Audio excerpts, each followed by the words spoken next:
这才是真正的可以抵抗暴风雪的庇护所。当一场巨大的风雪就要来临，此时的杰克知道给他的时间不多了。他能感觉到自己的身体即将就要失温，而利用雪球灌木取暖并不能真正解决问题。此时的他必须要尽快的找到一个可以藏身的地方。正当他快要绝望的时候，他看到了一个岩石缝隙，好像可以利用。杰克认为这里是一个非常完美的藏身之处，不仅拥有着万吨巨石可以抵抗寒风，而且缝隙内刚好可以让他完美藏身。如果此时被困在这里的是你，让你带3件装备在这里生存，你会带什么呢？大胆的说出来，让我看看有没有懂得生存的专家存在。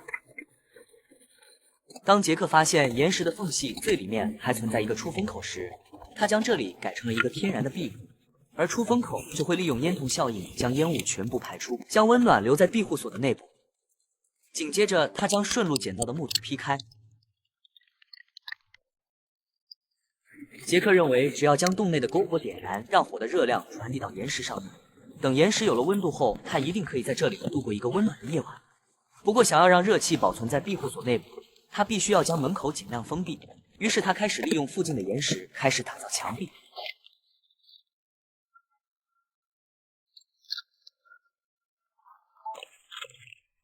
墙壁做好之后，门口却不能完全封闭上。不过，经常在野外生活的他非常懂得如何利用资源。为了更好的封闭性，他将雪球灌木拿回了庇护所。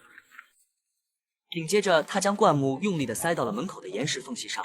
这种植物在雪山非常多，而且灌木很柔软，密度也很高，当做填充物绝对是最好的选择。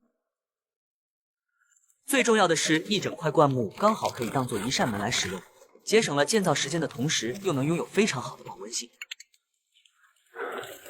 此时，雪花开始飘落，温度也降低了不少。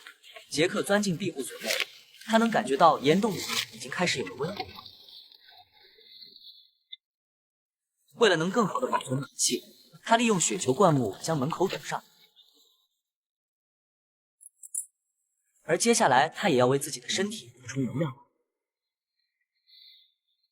他将随身携带的罐头打开，放进锅内，然后就放在了篝火里加热。当锅里的食物开始沸腾，他的美味晚餐也就熟了。杰克非常喜欢吃大豆，这种食物不仅富含蛋白质，而且口感也非常细腻。由于外面寒冷，他已经2天没有好好休息过了。饭后他就躺了下来，开始休息。睡醒之后，他打开了门，没想到雪并未停止。出来之后，他瞬间就感觉到了岩石内部和外面温差很大。他用水壶盛满了雪，然后观察了一下周围的环境，目前看来还是无法赶路。也许是这2天太累了，他又回到了岩洞，再次进入了梦乡。